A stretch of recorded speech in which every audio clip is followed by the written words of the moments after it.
kaybolurken geri dönemem geriye. Tüm yükler omuzlarımda, kelimeler boğazımda. Hiçbir şey geride bırakamam, sürekli savaşıyorum. Sonsuza dek kalmak istemiyorum.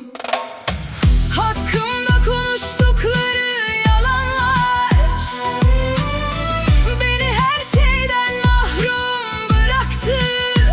Beni geri getirin, ben kaybolurken o eski beni geri getirin. Beni geri getirin, o eski beni geri getirin.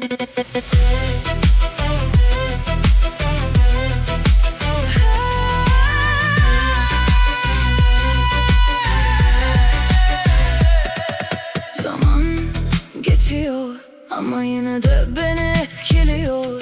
Çünkü ben de etkiliyorum.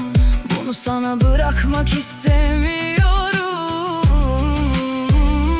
Bu benim için en iyisi mi? Hakkımda konuştukları yalanlar beni her şeyden mahrum bıraktı.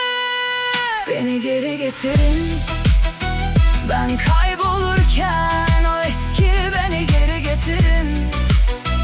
Beni geri getirin, o eski beni geri getirin.